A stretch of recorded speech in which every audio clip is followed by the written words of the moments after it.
Stephen Colbert hosted Lawrence Krauss, the guy that I just was telling you about, who wrote the book called Universe from Nothing. Let's look at the exchange between Mr. Colbert and Lawrence Krauss. It's comical, but I want you to wait until the very end of the video, because the punchline that Stephen Colbert will come up with at the end is actually the most interesting part of the video. So just wait until the very end. It's only 4 or 5 minutes. All right. Origins book is called A Universe from Nothing. Why There Is Something Rather Than Nothing. A book about the ultimate question. Okay, Doctor. Sweep away thousands of years of mystery and awe at creation that left the greatest minds in civilizations all over the world to lead to one point: a single divine loving creator. Destroy it. Why is there something instead of nothing? It's really easy, because nothing's unstable. And in fact, there's no evidence for any deity. Everything we know about the laws of physics, which are remarkable, and have changed everything about the way we think about the universe, what nothing is and what something is. This table here is mostly empty space. This table cost me $500. You tell me I got ripped off? Well, no, wait, let's go back a second, okay? Nothing is unstable. What do you mean that nothing is unstable? Nothingness is nothingness. Well, the physics has changed what we mean by nothing. In fact, nothing is an empty space, is a boiling, bubbling brew of virtual particles popping in and out of existence. Oh, wait, no, that's not nothing. That's something. Why are those virtual particles there? Because of the laws of quantum mechanics. And they tell us that even though you can try and count and see what's in there in empty space, you'll see nothing. But in fact, one of the biggest mysteries, and the reason I wrote the book, one of the greatest discoveries the last 50 years is that, in fact, empty space weighs something. Well, that gravity sucks, but in fact, it doesn't. With empty space, it's repulsive. And that empty space is forcing the universe to expand ever faster, faster and faster. So the nothingness is forcing us apart. It's forcing us apart. Well, we're not going to be forced apart, but the galaxies are. So, okay, you say there are 3 different types of nothing. That's right. What are the 3? I didn't know there was such a variety. Yeah, a sampler platter I would have thought you'd be an expert on it. But on in any nothingness? Case, yes. In any case, there are 3 different kinds of nothing. First, empty space, which I'd say is probably the nothing of the Bible, an eternal, dark, empty void. You mean like a true hard vacuum? That's nothing that you're talking about? Most people would have thought that would be nothing. That's what I think nothing is. And I'll tell you that kind of nothing actually is unstable. If you wait long enough, that kind of nothing will always produce particles. Wow. But by saying that it will, if you wait long enough, the laws of quantum mechanics tell us that particles will burp out of empty space and eventually fill up a universe. It's really remarkable. To me, that sounds like the empty space may be empty to us, but it is some sort of sheath or membrane between us and some other reality. No, there's nothing. Well, there's absolutely nothing there until there's something. What's the second type of nothing? Okay, well then if you don't buy that, then I could say, well, you might say, well, that's not nothing because there's space. Yeah. Well, it turns out if you apply quantum mechanics to gravity, then in fact space itself becomes dynamical, and universes, spaces themselves and time can pop into existence where there was none before. So in some theoretical end space, before the moment of creation, there can be no time and no space and no energy? And no energy. Zero and then energy. Suddenly, from nowhere and from nothing, comes something and somewhere. And all sorts of stuff. And it sounds like the ultimate free lunch. And yes, it is. It is. And and what's remarkable is it's possible without any supernatural shenanigans. But it doesn't stop with that. Why? Why is what you're doing, whatever this is? Because obviously, because I am not in the priesthood, I can't understand the scrawls on the blackboards you people down at where are you? Well, that's why I wrote the book, so you could. Where are you? Arizona State. Arizona State. Okay, you priests of theoretical physics, you can explain to each other what you mean with your language of math, and I have to take that on faith. No, in fact, you should be skeptical. I am. And in fact, you should. I know. And that's That's why I tried to find the arguments in the book. But I will never read it. So, why other people should, you should buy it. Buying it is important. Buying it's good. Okay, but why does what you're saying have to be an attack on my God? It doesn't have to be an attack. But that's all you've done. You've attacked my God for the last 6 minutes. No, you have. All I've said is you don't need them. That's an attack. Of course we are here to love the universe, as we understand it, we've changed our minds about the universe. We've learned that the universe is more remarkable than anything we ever thought before. And in fact, changing your mind and in fact being wrong is wonderful. You should try it sometime. It's really amazing. It means that the fact that the universe is more remarkable than the fairy tales that were talked about by Bronze Age literate peasants before we knew the Earth orbited the sun. You're not attacking at all. But go ahead. So you believe Okay, there's no God. listen to this. This is the I punchline. don't even use the word believe. The point is there's no God. There's no need for God. Is there God? Is there God? What would you say? There's no evidence for God. Okay, There's no evidence for so God. let me ask something. If there is no God, okay, if there is no thing called God, if he is nothing, can't something come from him? Listen to this. Lawrence Krauss, the universe from God. We'll be right back. And then he goes, the universe from God. Anyways, I thought it was a clever punchline. He now changed the whole book. He called it The Universe from God. Interesting. I just thought it was funny and comical and interesting. Did you guys think the same? Okay, this was like a 10-minute clip and I reduced it to just 4 minutes. Was it cool? Okay, good. All right. It was a good punchline. That's why I wanted to share that with you.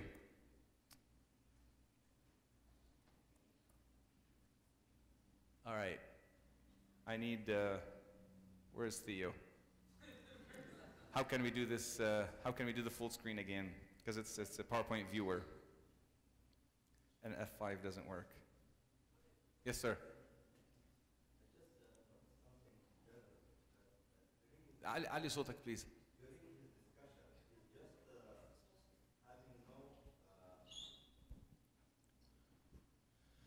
Whose discussion? The Lawrence Krauss?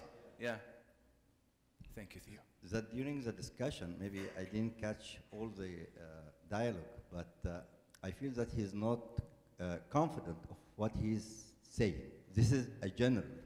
So he's just maybe for the media, for being propaganda to promote his book. Yes. Basically is what it is. So it's just something that he is not having a face for what he's saying. Yes, you picked up on that, and it's very obvious. And I'll comment by also saying that I have seen those who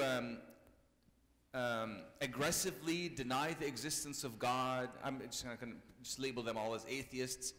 They tend to be somewhat agitated, angry, uncomfortable whenever they're talking to believers. I sometimes say, if you believe God doesn't exist, why am I bothering you? Let me believe in the myth that you think I believe in.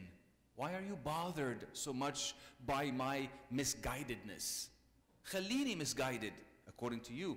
But it's something eating in the inside of عاوزين. No, he doesn't exist, and you have to believe that he doesn't exist. So that's kind of the general impression I get.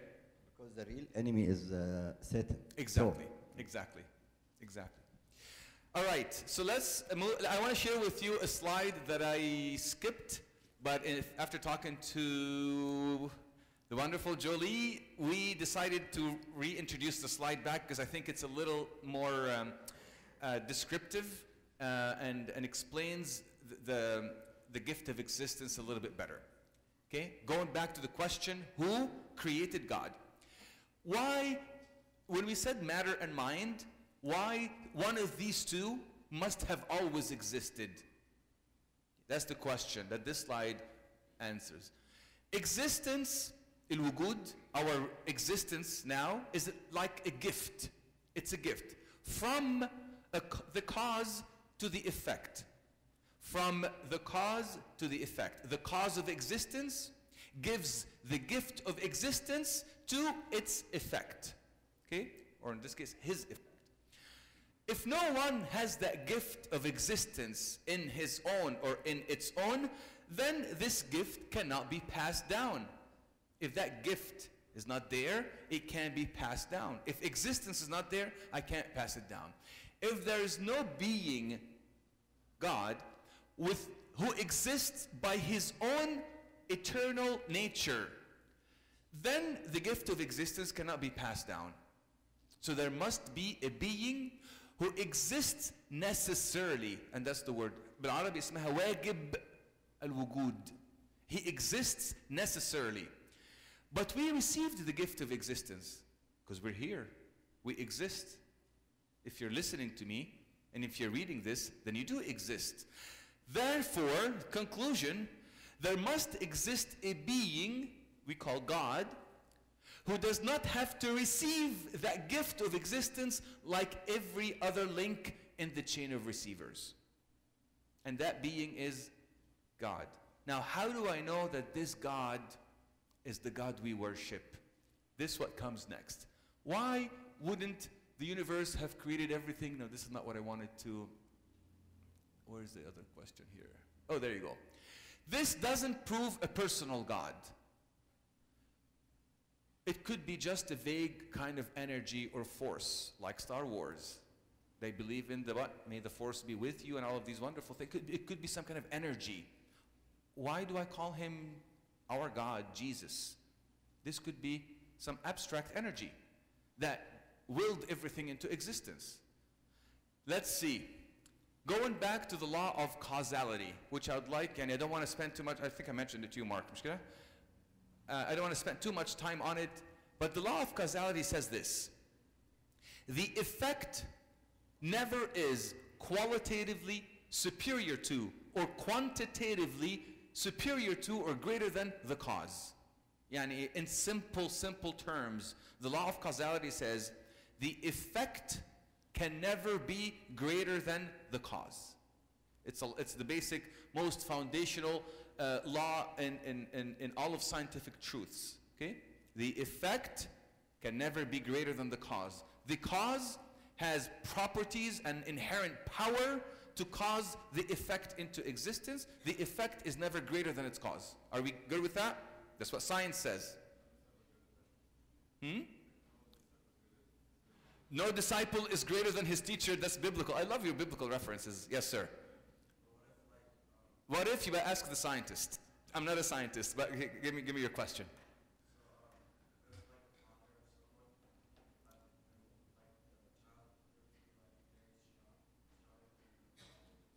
Okay, hold on, because we want to hear what you're saying.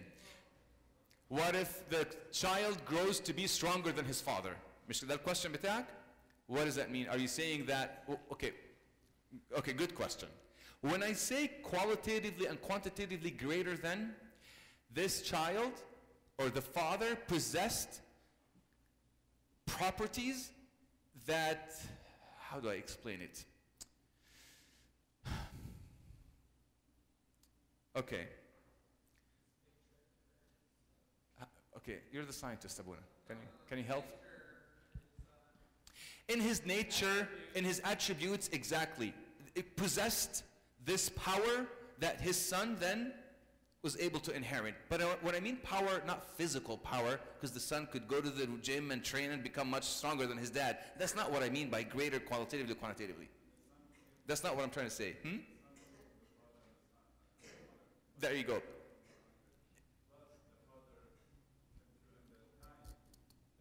Is an advantage of the son because the father came before the son. There you go. So the father is before the son in time, and without the father, the son would not have come. In that sense, he is greater than. I don't want to get into the law of causality because this is a lot of science, and this is not a science class. Okay, and I also don't want to just, here it is. This is how you ought to learn it. And I don't want to also do that. I want you to make sure you understand the law of causality. It's the foundation of all of science. The effect cannot be greater than the cause. طيب.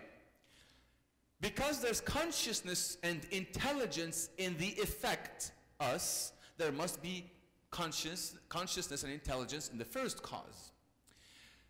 So let's look at let's look at, before we get to the slide, let's look at the characteristics of the first cause. اللي هو eternal being who does not receive the gift of existence from anyone, who has this gift of existence within his own nature. What are these characteristics?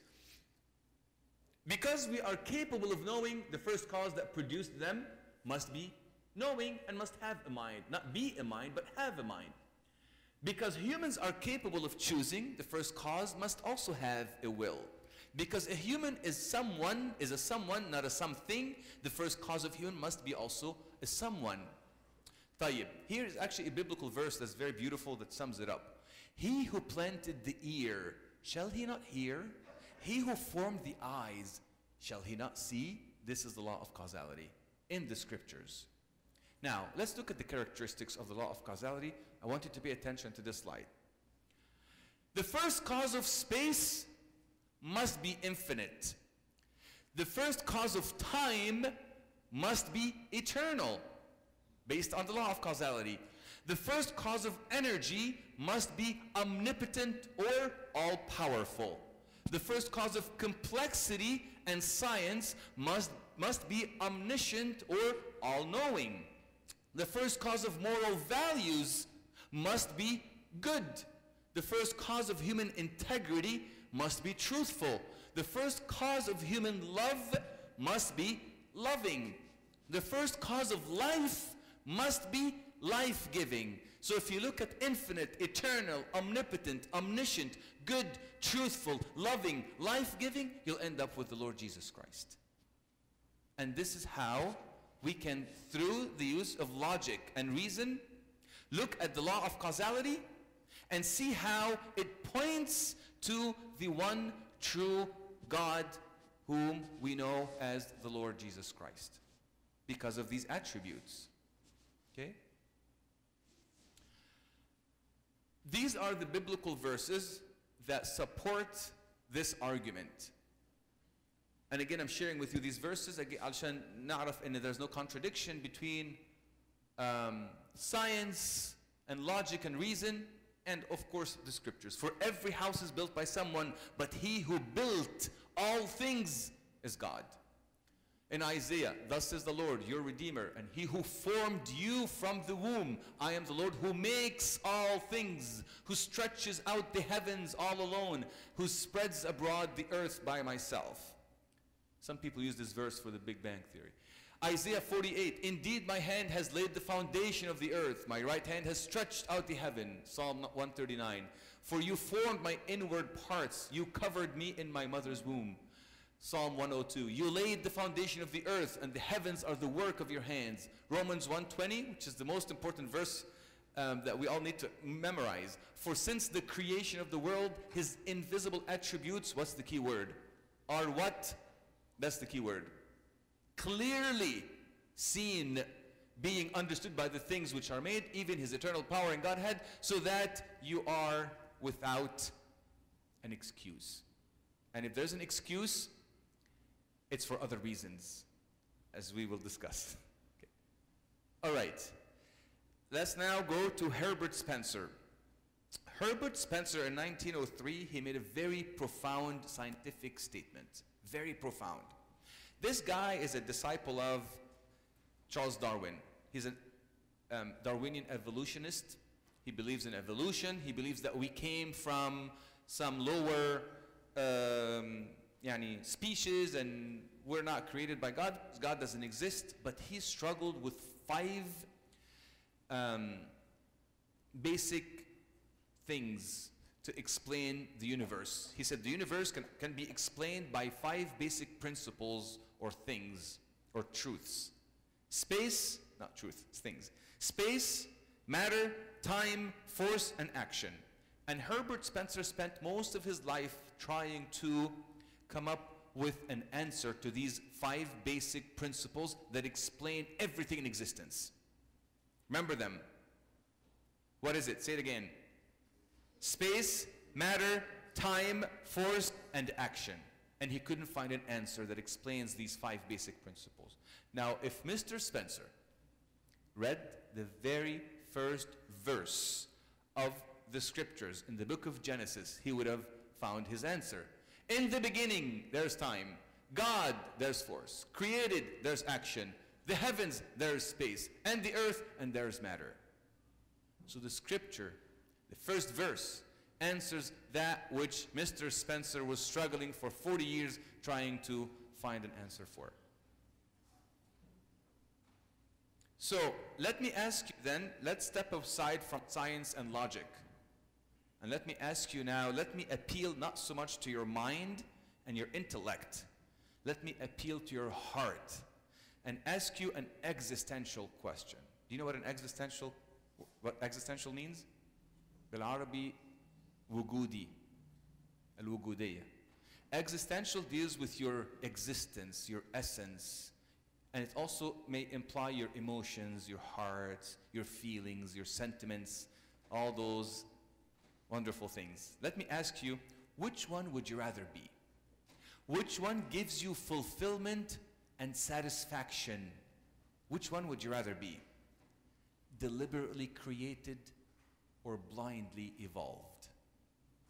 Which one will give you meaning in life, fulfillment in life? To be deliberately created by someone who loved you into existence, or blindly evolved by matter plus time plus chance, and you eventually become a happy chemical what? Accident. Which one would you rather be? Which one is more fulfilling and satisfying? Deliberately created by love or blindly evolved by chance? You answer that question. I'm not appealing to logic and intellect. I'm only appealing to your heart, because you have to address both. This is one of my favorite quotes. I also used this in the book. Very, very beautifully written by Peter Kraft, who's a philosophy professor. Learned so much from him in Boston College. This is what he said. Someone once said that if you sat 1,000,000 monkeys at 1,000,000 typewriters for 1,000,000 years, one of them would eventually type all of Hamlet by chance. Shakespeare's Hamlet.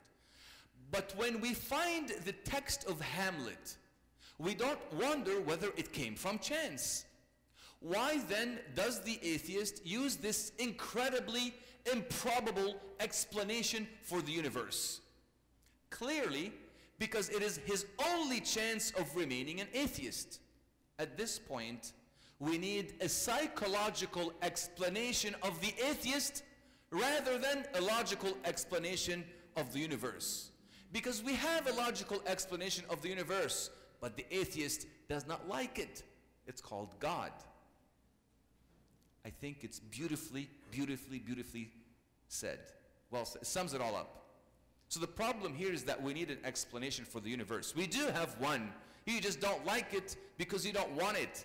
So the problem here is not for us. The burden of proof is not upon us to come up with a logical explanation for the universe.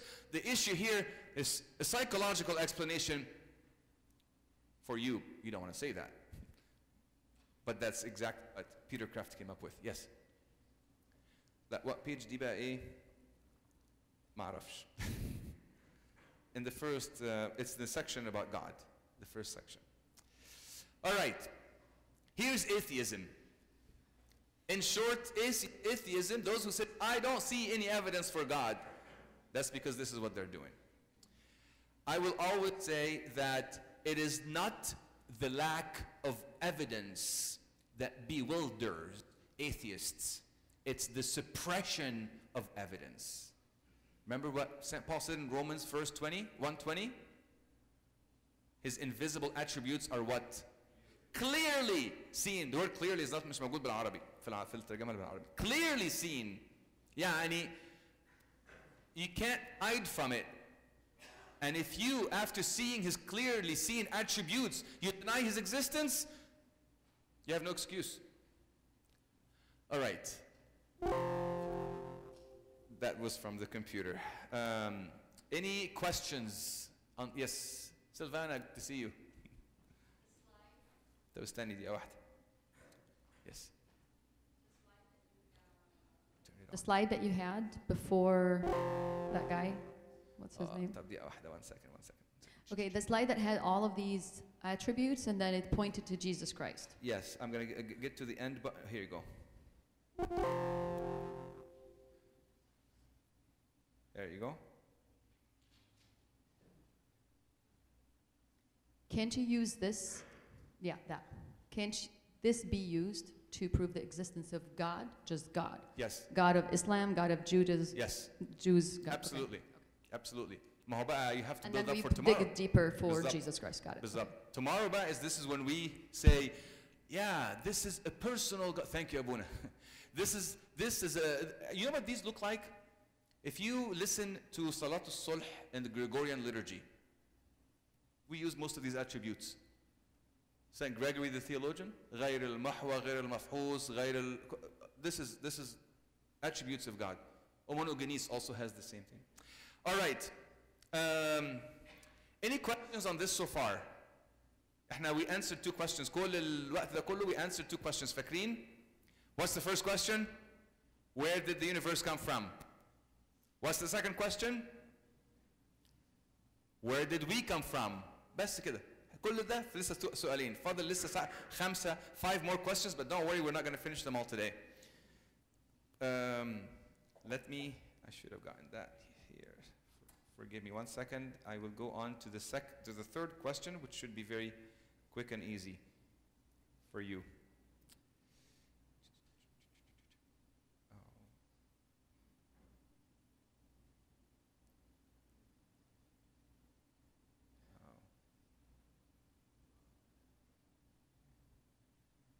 أبونا هتعبك معلش يا أبونا. How do you do? أيوة. Oh, ماشي. ماشي. Perfect. Thank you, أبونا. Okay. The second question, which you said when I asked for evidence for the existence of God, you said the fine-tuning of the universe. مش قلت حاجة زي كده? Perfect. This is what you mentioned. Is there a designer behind the design? This is, by the way, the very first biblical argument for the existence of God used by St. Paul in his epistles to the Romans, chapter 1. It's called the teleological argument. Teleological argument. الأولانية كان اسمها إيه؟ Cosmological argument. It has to do with the cosmos, the world. Where did the world come from? Cosmologically. And where did we come from? Biologically. So there's the cosmological and the biological origin. Had to do with the origin. Okay? Now, forget the origin. We've established that there must have been a mind. Must have been a person who is, with all these attributes, infinite, omnipotent, loving, life, all of these things. And then, now that we've established this fact, how can we, or who is behind the design of this universe? When you see, if you go to Egypt and you see Sphinx and the pyramids, and what does your mind go to immediately? Or when you go to the Louvre, and you see Mona Lisa, which I don't recommend you do because it's actually a very disappointing small picture. But if you go to the pyramids and Sphinx, what do you see? What do you think of?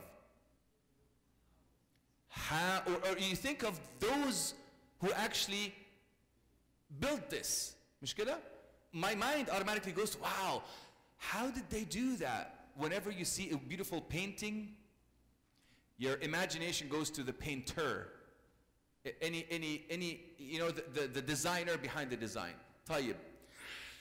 Here is what Robert Jastrow, whom I quoted earlier, he actually coined this expression, the anthropic principle. He said, the anthropic principle is the most interesting development next to the proof of the creation. He's an atheist, by the way. And it is even more interesting because it seems to say that science itself has proven as a hard fact that this universe was designed for man to live in. It's a very theistic result. Theistic. You know what theistic means? Pointing to God. Pointing to God result. So, our planet is perfect to sustain life. And I'm not going to go through all of these parameters. But yes? أيوة.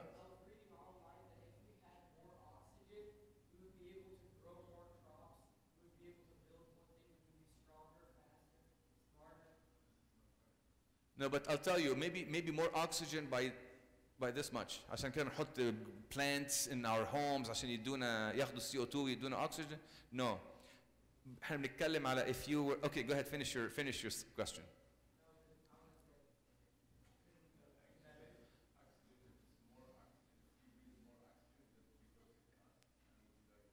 Actually, the world will engulf in flames.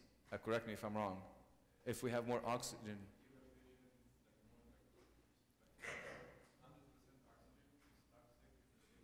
So you're a physician. طب argue معاه بقى.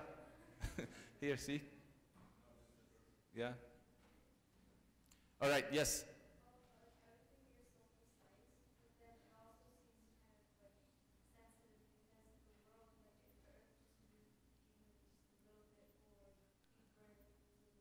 Yes.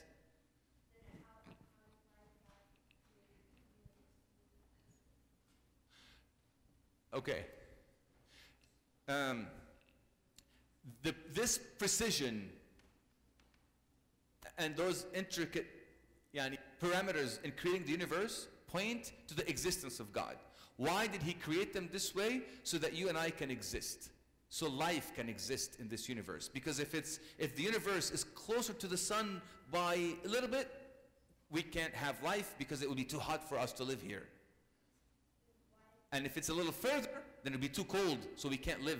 So for the universe, this is what the anthropic principle is. The universe is just right.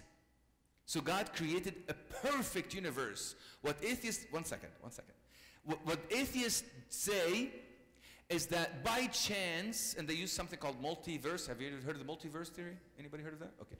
They say by chance, over billions of years, there you go, here's a universe that is perfect for life. But which one is more believable? That over billions of years, now we have a perfect universe to sustain life? Or someone deliberately created a perfect universe for life? فاهم قصدي? Yes, sir.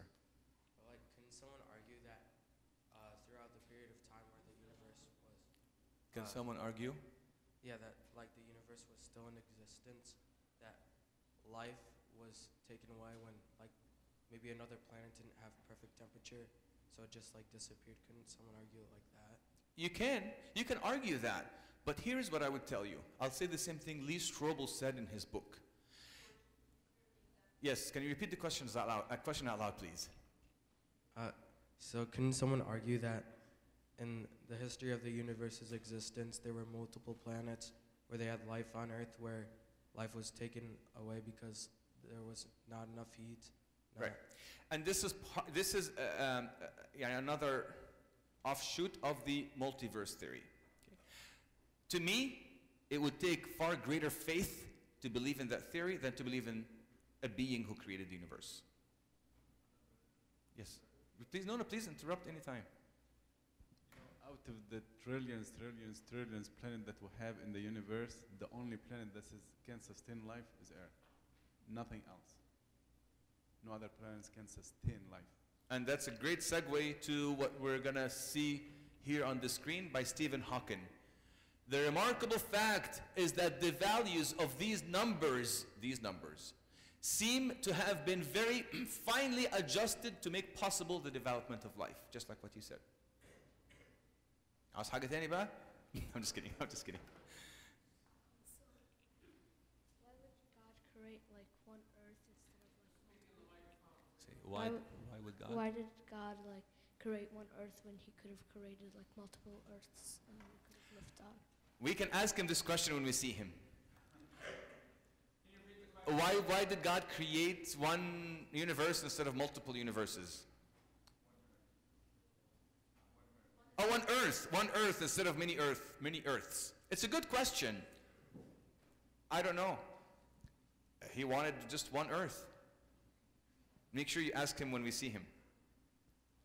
Yes, sir. تفضل. Hold on عشان نسمع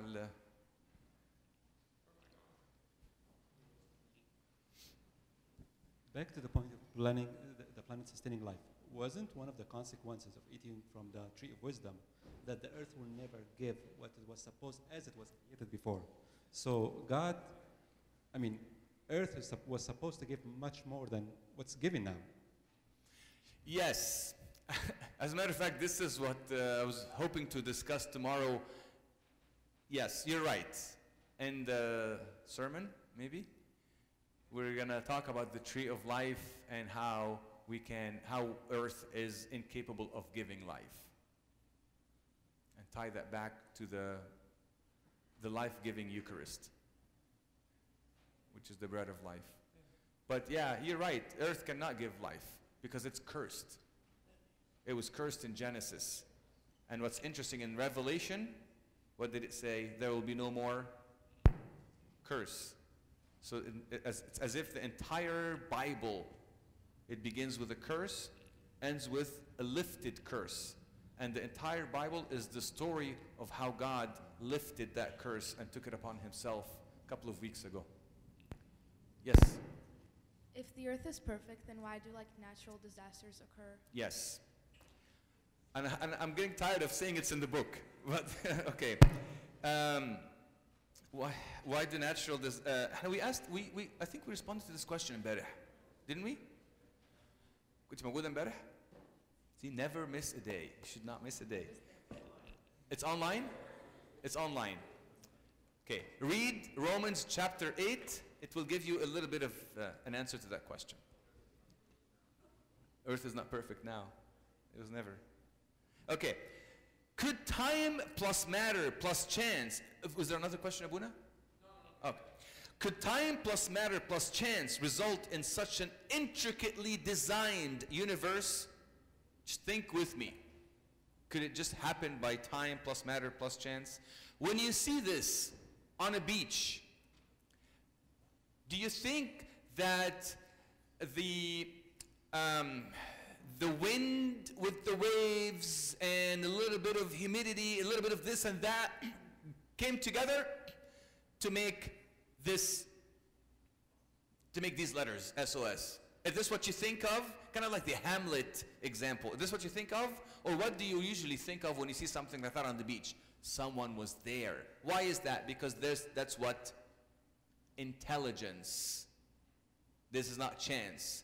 Intelligence points to an intelligent designer. Okay? All right, here's the video that I wanted to share with you. Oh man, let me go to the video folder.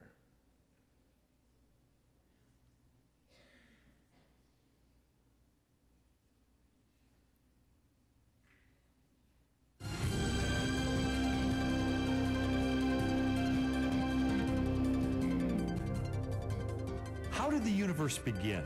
What is its source? Few questions have generated as much controversy through the centuries or inspired as many impassioned opinions. I interviewed William Lane Craig, a philosopher who has devoted much of his career to the study of cosmology and the question of origins. From ancient Greek materialism at the time of Plato and Aristotle up through 19th century idealism, the prevailing view was that the universe is eternal, that the universe never began to exist, that the universe as a whole is, as it were, a static, timeless entity. This belief in an eternal, unchanging universe, for centuries a pillar of Western cosmology, was unexpectedly challenged in 1915 by Albert Einstein's general theory of relativity. Einstein's equations implied a startling possibility. The cosmos was not static, but instead existed in a continual state of either contraction or expansion. Einstein did not like the idea that the universe was dynamic at all. In fact, like almost all scientists at the time in the early 20th century, he assumed the universe was static and eternal. What's interesting and ironic is that he thought he had made some kind of mistake in his equations for the general theory of relativity. But a few years after he developed the theory, a Belgian astronomer named Lemaitre developed a model based upon his equations, which again predicted that the universe was in a continual state of expansion. In 1929, theoretical predictions were confirmed with empirical data. At the Mount Wilson Observatory overlooking Los Angeles, astronomer Edwin Hubble studied light from distant galaxies. Hubble determined that galaxies beyond our Milky Way were moving away from us at a speed proportional to their distance from the Earth. The more distant the galaxy, the faster it is receding. Hubble's landmark discovery led most astronomers and physicists, including Albert Einstein, to a similar conclusion. If the universe is continually expanding, then at earlier points in its history, it must have been smaller and denser.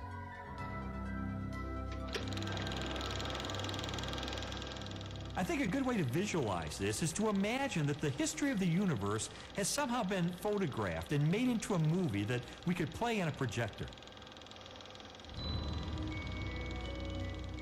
As the projector runs forward, we watch the universe as it continually expands. But if the projector were to be stopped and were switched into reverse to make the movie run backward, then instead of watching the galaxies move farther and farther apart from each other, we'd see them draw closer and closer together. As you trace this expansion back in time, the universe grows denser and denser and denser until finally the entire known universe is contracted down to a state of infinite density, which marked the beginning of the universe. At this point, which cosmologists call the singularity, all matter and energy, physical space and time themselves came into being. This literally represents the origin of the universe from nothing. So the startling implication of Hubble's discovery was the temporal finitude of the universe, that the universe had an absolute beginning at some point in the finite past. Okay, what do y'all think?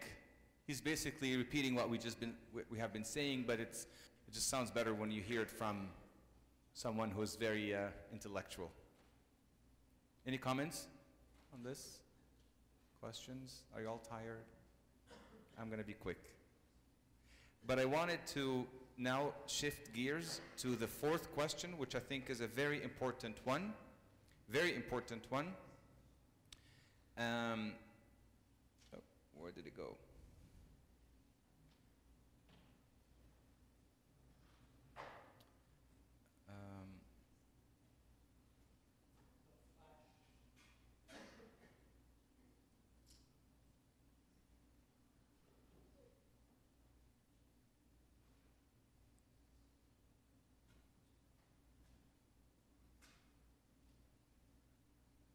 Okay.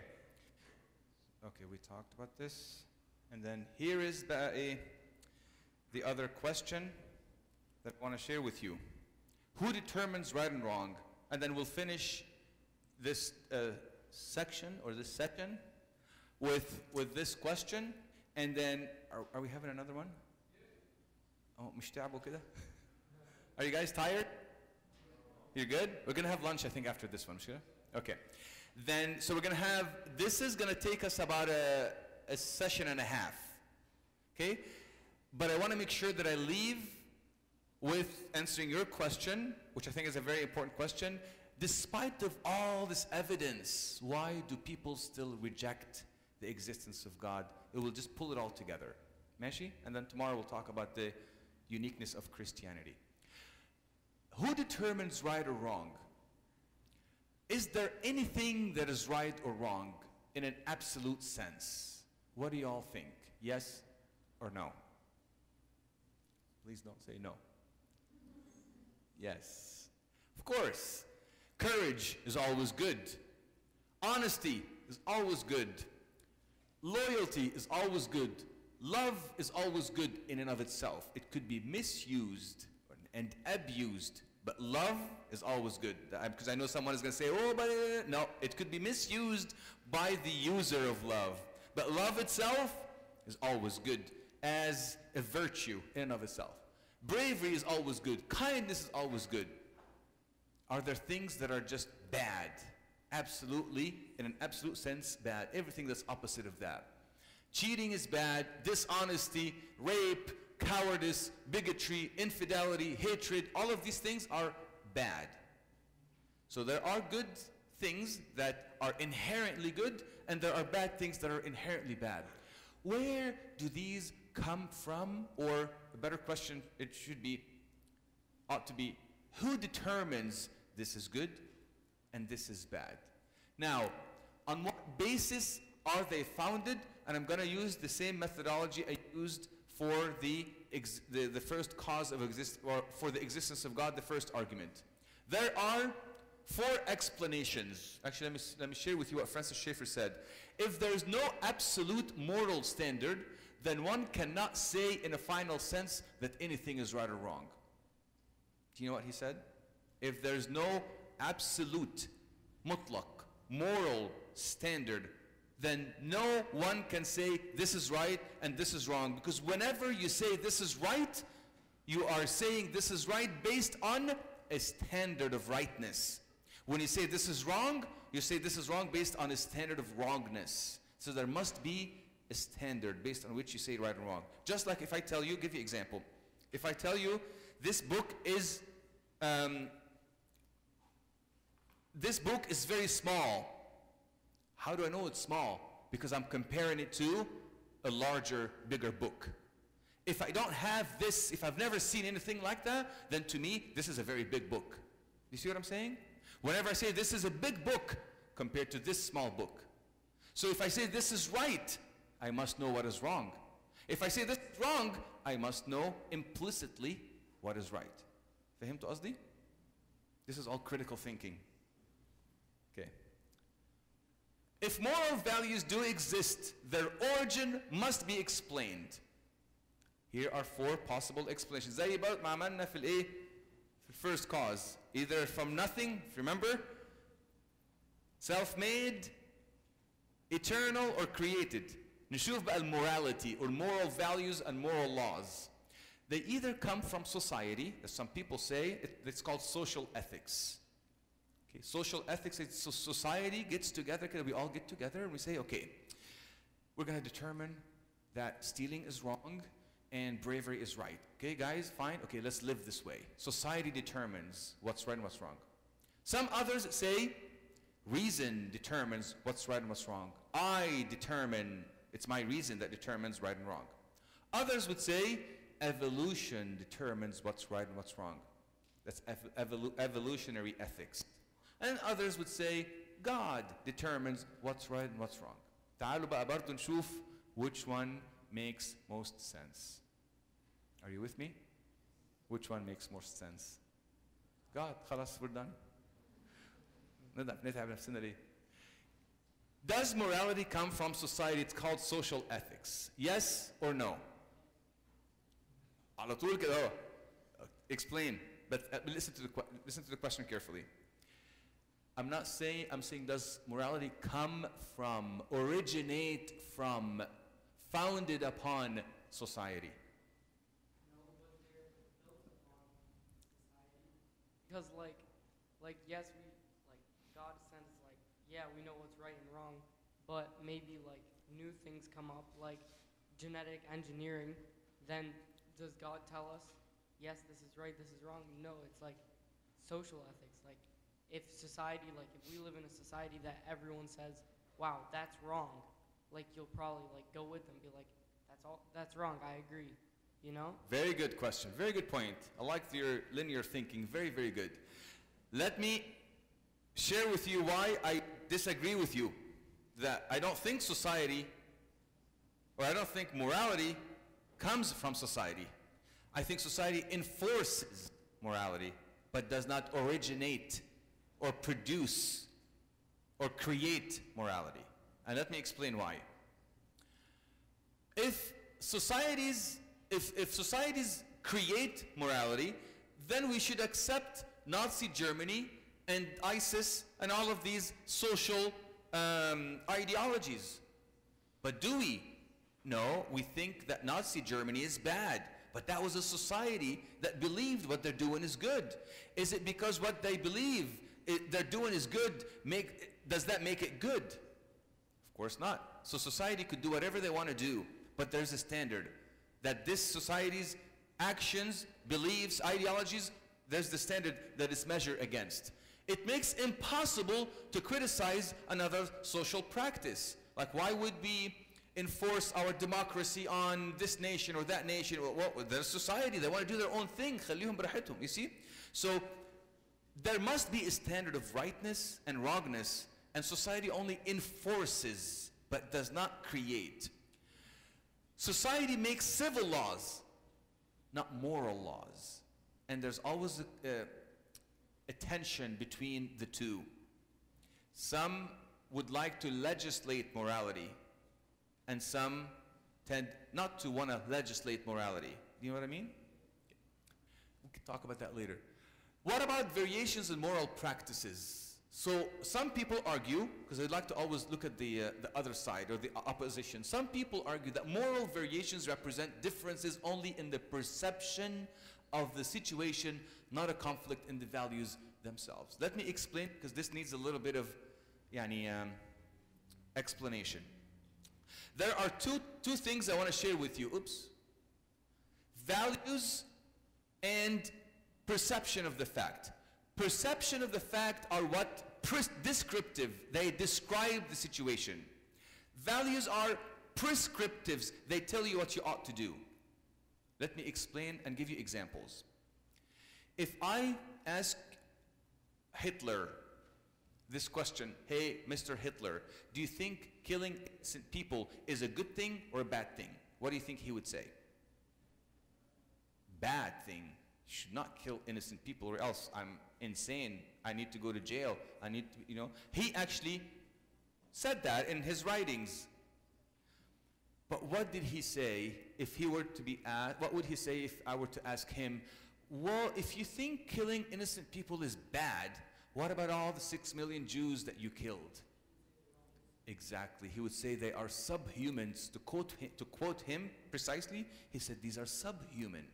So now do you see the difference between the perception of the fact, what is descriptive, what describes, and the value which is prescriptive, that prescribes? In other words, I cannot escape the values that prescribe upon my heart. What is that value? Killing innocent people is bad. That's a value. I cannot escape that if I'm a sane person. What I can change so that I wouldn't have a conflict with the values is my perception of the facts, which is descriptive. They're not human, they're subhuman. Do you get it? Let me give you another example. Don't want to open this discussion. But say abortion. Let's say one lady who casually, for whatever reason, not for any compelling reason, she casually undergoes abortion. If you were to ask her this question, my friend, do you think killing innocent babies is a good thing or a bad thing? What do you think she would say? Of course, bad. And if you were to press and ask, well, what about all the abortions you've been undergoing in the past 10 years? What do you think she would say? Well, they're not babies until they're born. Actually, until they're probably 6 months old, they're not babies. So what did she do? The same thing Hitler did. She cannot deny the prescriptive, I'm using these words to illustrate what I mean to say. She cannot deny the prescriptive value, but she can only change the perception of the fact so that she can feel better about what she's doing. What I'm trying to say is this: there are values that are non-negotiable. Whether you disagree or agree with them, they are imprinted upon you. As actually God, as St. Paul said, they are imprinted on your hearts. These values are there. Now the question of all question is, where do they come from? So society does not give me or generate those values because of the variations in moral practices and all of these things, and society, if it does generate and create values, then we should accept all societies, but we don't, which leads to the conclusion that society does not create values. Well, the second question would be the Kantian ethics theory. Does morality come from human reason? I come up with the rules and the values. Does it make sense? Here's what Kai Nielsen said. Kai Nielsen is an atheist ethicist. who studies ethics, professor of philosophy at the University of Calgary. He said, human reason offers no guidance in developing a concept of true morality. He's an atheist, again. We have not been able to show that reason requires the moral point of view or that all rational persons should not be individual egoists. Reason does not decide here. The picture I have painted for you is not a pleasant one. Reflection on it depresses me. Pure practical reason, listen to this, pure practical reason, even with a good knowledge of the facts, will not take you to morality. And this guy is an ethicist. He studied ethics, and he's what again? He specializes in meta philosophy and ethics. Anyways, seems like he knows what he's doing. So, reason also does not dictate morality for another reason. You know why?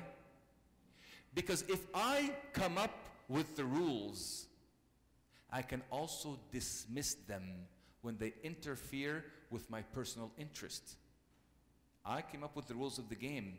I can change them however I want, whenever I want.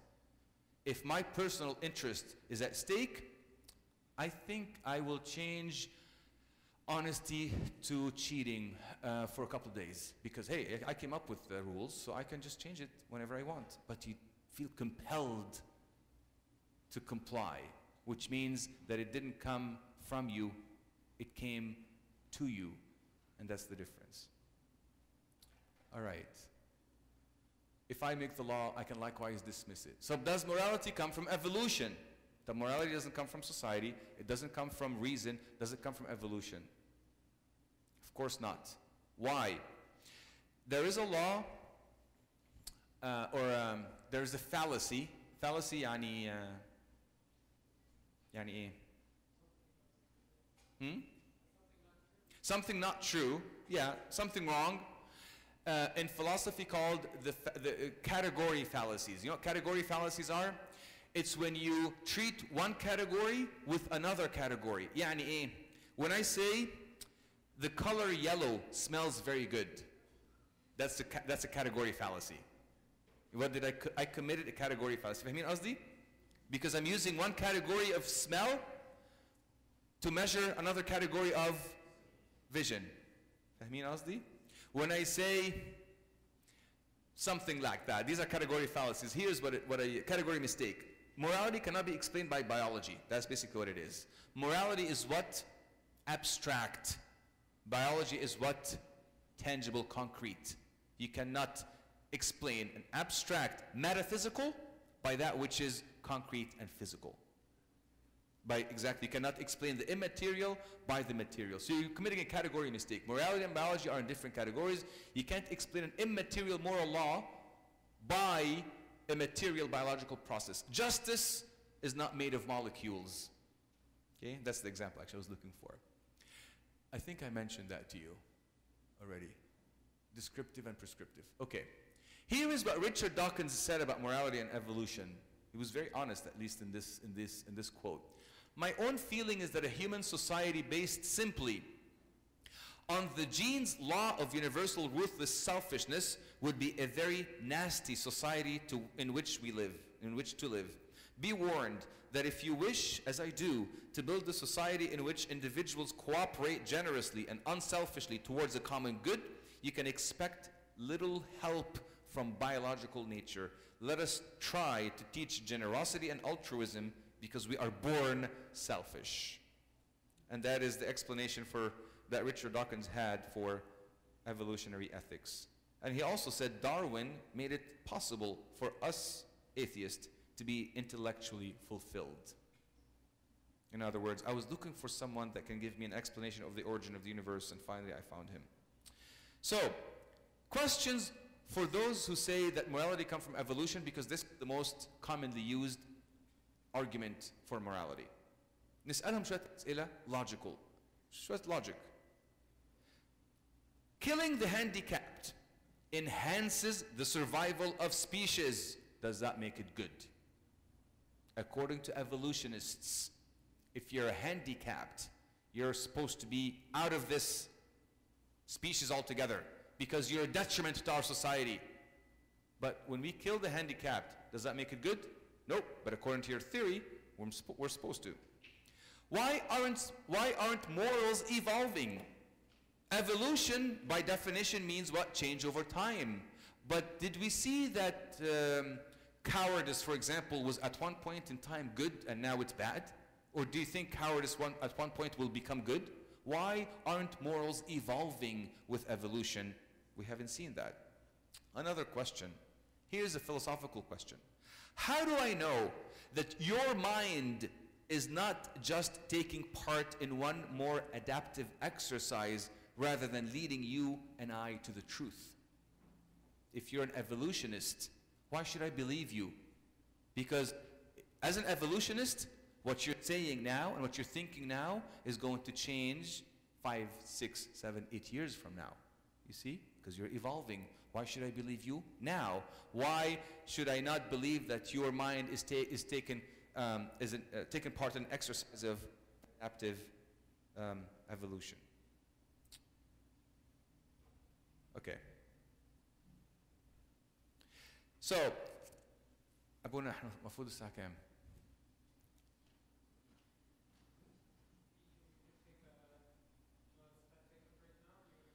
لا I'm at your service. You tell me when we should break.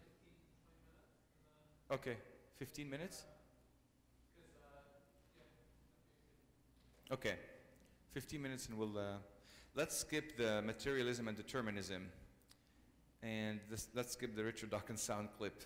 Okay, where then does morality come from? If it is not coming from society, because we know that society did not create morality, it only enforces it. If it did not come from human reason, because if I made the rules, I can also dismiss the rules, but I can't dismiss them, so I feel like I'm compelled to follow them. If morality did not come from evolution because of a category mistake that I'm committing, where does morality come from? It must come from a creator, God, whose nature himself is goodness and the standard of morality. This is what C.S. Lewis said in Mere Christianity. He said, the moment you say that one set of moral ideas can be better than another, you are in fact measuring them both by a standard. Just like we said, the small book and the big book. And saying that one of them conforms to that standard more nearly than the other. But the standard, listen to this, the standard that measures two things is something different from either. The standard that measures two things is different from either. You see what he's saying? It must be something other than society, evolution, and reason. Morality points to the existence of God. I'll give you another example to prove that morality points to God. Moral rules and values are not physical in nature, are they? They're not. They are sort of communications in a form of a command. واحد بيدي command وواحد بيreceive the command. You see? Someone gives the command and someone receives the command.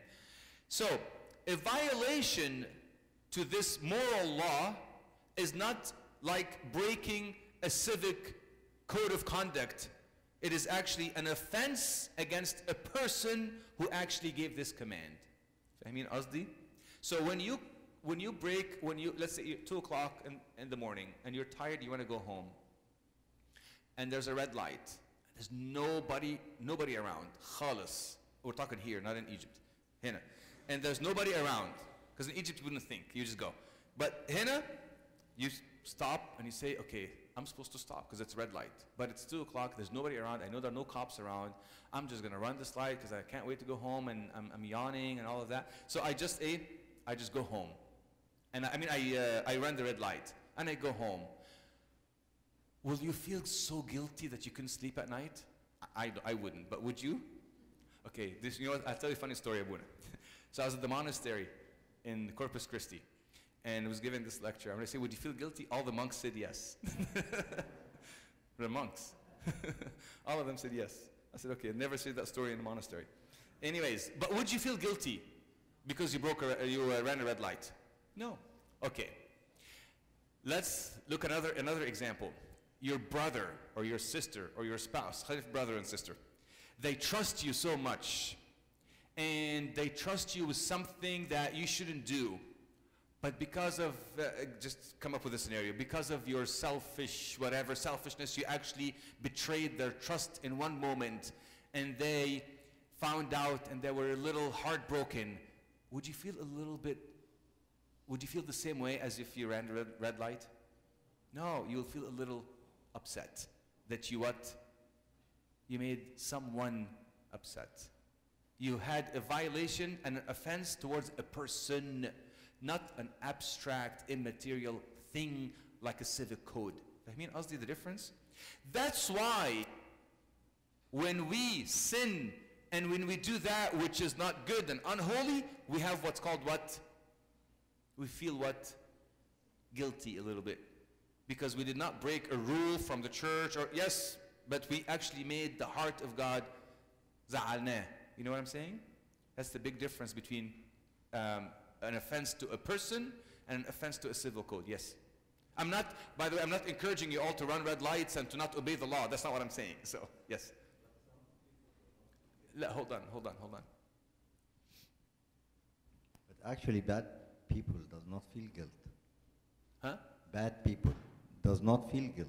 Yeah, well, there's a time when you're actually, St. Paul said it about their conscience has been seared. I think this is the expression in the scripture. مش كده؟ يعني متخدر so that متخدر اللي هو إيه؟ Numb. So they don't feel that guilt anymore. But that's an extreme. But when you live in sin all your life, then you become immune to that conscience or that voice of your conscience. Yeah, it happens.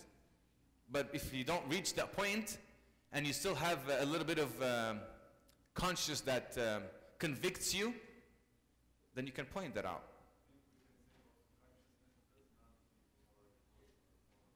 Right. Conscious. Of course, can err.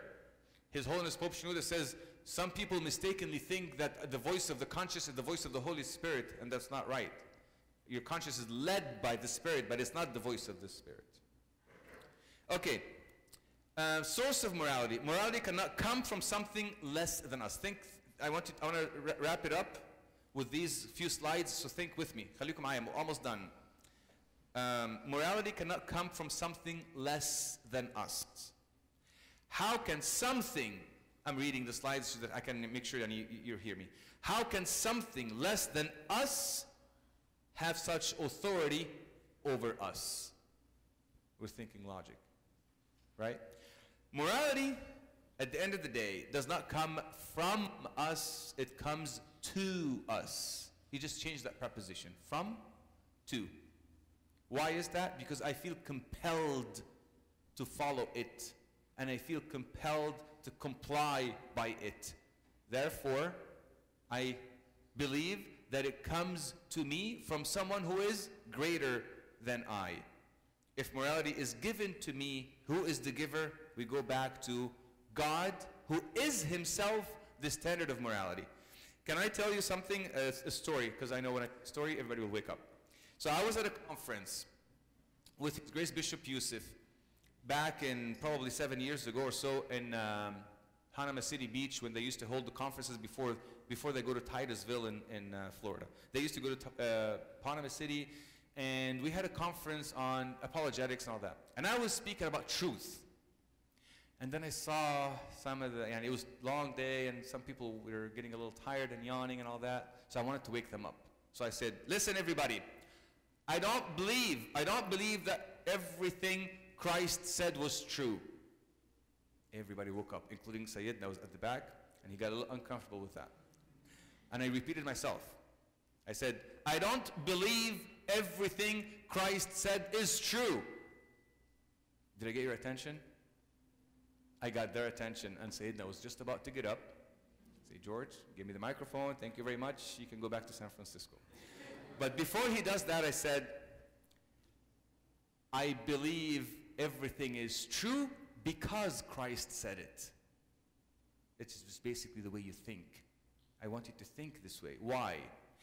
If I say everything Christ said is true, I am implying with what I'm saying that there must be a standard of truth based on which I examine and evaluate whatever Christ said. Okay, did you say this, Jesus? Let's see. Is it true? Oh yeah, it is true. But wait a minute. What is that standard of truth? It's Christ himself. So by virtue of speaking, you are automatically speaking the truth. Because you are the standard of truth. It is true because you're saying it. Do you get it? I mean, Azdi? You don't say, I'm in the ocean because I'm wet.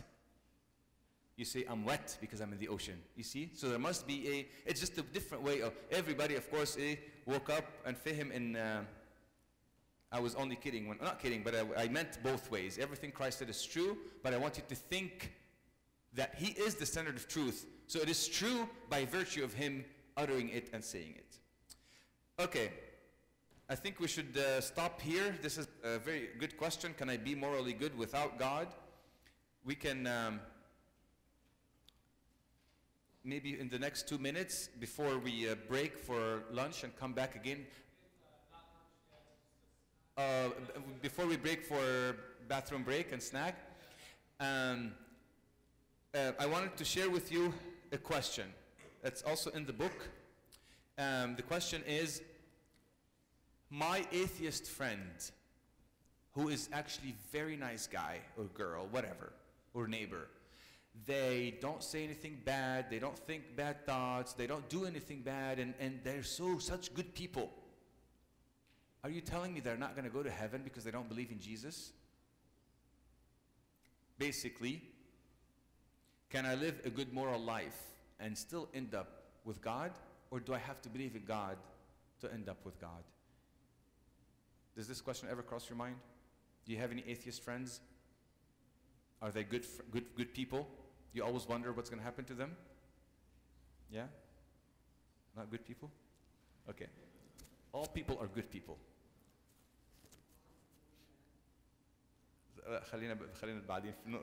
Okay, so here's my question, my answer to you, very quickly, so that we can finish with this.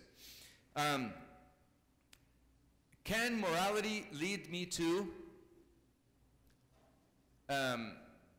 heaven? I want to share with you something, but you have to promise me to be alert, because it's very important for you to understand and for me to convey it to you. Or shall we do it after the break? After the break? I think after the break is good, because we're getting a little tired, mentally too. So let's take the break now and then come back. But when you come back, listen, I want you to come back fresh. And the first 10 minutes, I want to share with you something that I believe is extremely important, that will sum up Christianity in 30 seconds. But I want you to come back fresh. الساعة كام يا ابونا؟